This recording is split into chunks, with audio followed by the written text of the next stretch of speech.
let's go ahead and hop into our list. Cracking the Cody.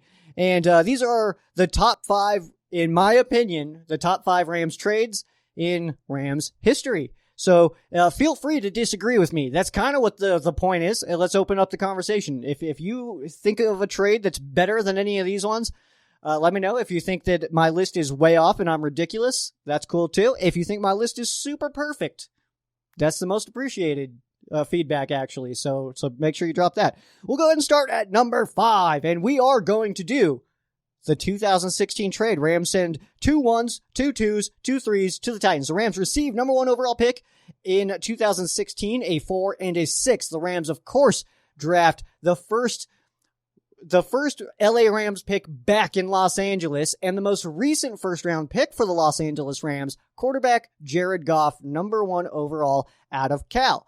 So without Jared Goff, and the reason, let me explain here, because I know some people are already like, dude, Goff was not awesome. Like, how is this trade up there? Let me explain. So the Rams move up to get Jared Goff. This is in the Jeff Fisher era. So Jeff Fisher is drafting Jared Goff. That's his quarterback of the future, and that's his guy that he wants to go with. So, of course, we know Jeff Fisher ends up getting fired that season. You know, Jared Goff went 0-7 starting that season, and it was he looked not good. It was not a fun time. Jeff Fisher gets fired. But one of the reasons that Sean McVay wanted to come to the Rams was because we had a quarterback that he liked in Jared Goff. So the Rams get McVay having Jared Goff. Without Sean McVay coming to town, I mean, you guys remember the Rams offense before Sean McVay? Not very exciting.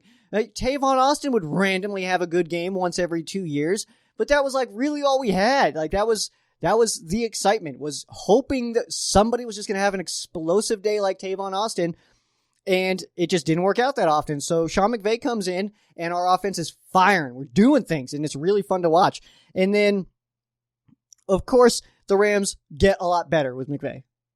McVay coming in, Rams offense gets better. Rams defense was already pretty decent, but offense comes in and is very good. Without the Rams being very good, does Aaron Donald stay? I don't know. I can't go back and answer this. I wish I could see the alternate timeline where the Rams select a different guy, or maybe don't move up. Maybe they go with Wentz. I would love to see those alternate timelines. That's unfortunately not the reality that we live in. We are on this plane, and Jared Goff was a Ram. So does Aaron Donald, though, if we go another 4-12 season, you know, in 2017, instead of going to the playoffs, does Aaron Donald maybe want to go somewhere else and maybe win some football games elsewhere? You know, I'm not really sure. So if Aaron Donald also DPOY that year, Defensive Player of the Year in 2018, the year that he signed his extension, if that doesn't happen, then do the Rams make it to the Super Bowl? He was a Defensive Player of the Year. We were amazing that year. A lot of things were amazing that year, but Aaron Donald was a big part of that. So does any of that happen? To recap, without Goff, do the Rams get McVay? Without McVay, are the Rams even very good? If the Rams aren't very good, does Aaron Donald re-sign? If Aaron Donald doesn't re-sign, are the Rams even in the Super Bowl? If the Rams aren't in the Super Bowl, is Sheriff Joe Baggs even happy? No, is the answer to that. So that's why I'm putting this one at number 5. Next up, we're going to number 4, 1973. 2 first-round picks and a wide receiver, Harold Jackson, for Roman Gabriel. This was sending Gabriel to the Philadelphia Eagles in return to ones and wide receiver Harold Jackson. Gabriel was 33 at the time, and the Rams were able to pull off getting wide receiver Harold Jackson, who the Rams did originally draft. And then one of those draft picks ended up becoming Dennis Hara. So, of course, some of you older fans might know that Hara on the offensive line was a big blocker in some of the best of the dopest of Eric Dickerson seasons. So I think the Rams took out that one too. And Roman Gabriel, he was 33 when we sent him out to Philly, and I think it was like one good year and then kind of just fell off.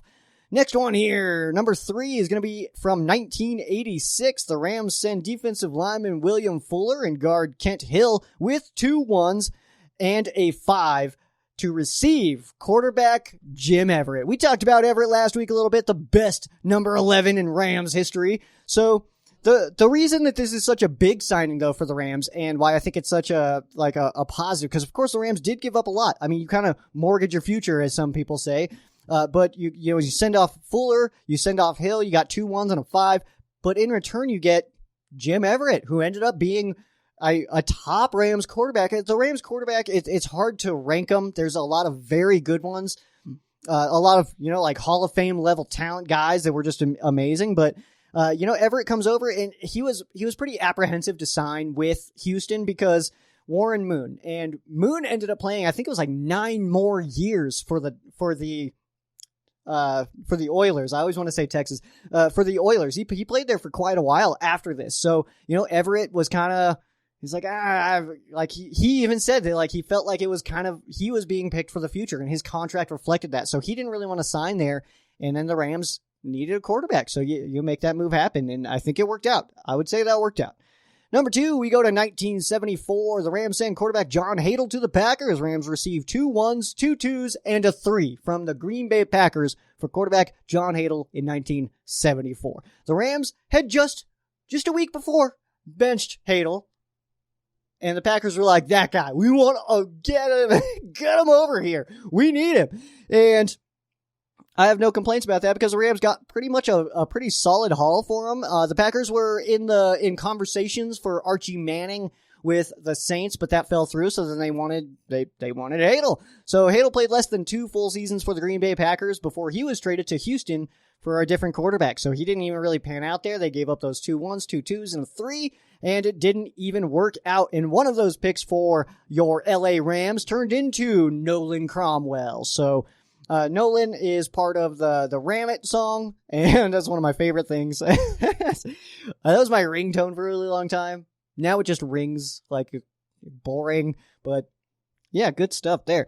And my number 1 trade. I'm sure you guys have done the math by now, and you guys have figured it out right now that the Rams trading for running back Marshall Faulk from the Indianapolis Colts. The Rams sent just a 2 and a 5 for Marshall Faulk, and ended up becoming, or what, he's Joe's favorite player over here, all time, the current Jordan Fuller, all time, Marshall Faulk, love that dude. He was just so much fun to watch, and getting him for a 2 and a 5, I think was absolutely that was just perfect. And, Marshall kind of credits himself leaving for what Peyton Manning turned into, and I mean, his reasoning definitely makes sense. It holds water that if he stayed there, it was him and Peyton. But he leaving, it was now Peyton's team, and he was able to grow into who we know today, who is, hilarious dude. He did the schedule release for the Broncos this year. That was pretty cool. Entertaining. The dude's funny. And Marshall kind of credits himself just a little bit on what Peyton Manning's career ended up turning into, which is easily one of the best of all time. Peyton Manning is on the Mount Rushmore of the NFL. You know what I mean? Like, that's how good this guy is. But Faulk, of course, he's the Mount Rushmore of the Rams for sure. And that's good stuff right there. So, I put on here, Marshall Faulk is arguably the best running back in Rams history. Arguably, okay? Because that can be argued. I know it can be argued. There's a few names that you can throw into to argue that point. Dickerson, Jackson. I mean, there's names that exist of guys that you could say, no, Dickerson's better. And I mean, yeah, you definitely have an argument there. And I would say probably Dickerson's probably the best running back in Rams history. But Marshall Faulk is right there. He is right there. And I mean, even just the Rams like running back Mount Rushmore would be kind of crazy, huh?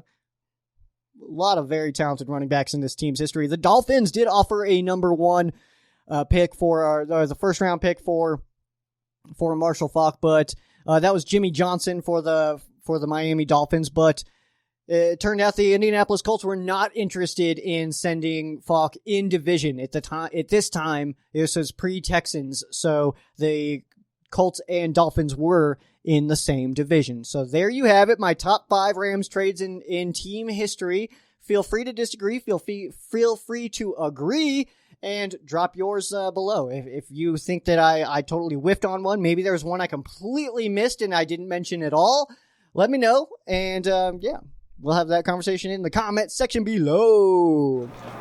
So that clip is over, but I do really appreciate you guys making it all the way to the very end of this video. That's pretty awesome stuff there. So if you guys have made it here, show me you guys have made it here, all right? Drop a like, drop some comments, say something cool, And also, make sure you guys hit on this side here to subscribe. And on this side, we're going to put the entire podcast. So if you guys liked this little segment here, you'll probably like the whole thing, right? Right. I mean, come on now. Am I right? Let's go Rams!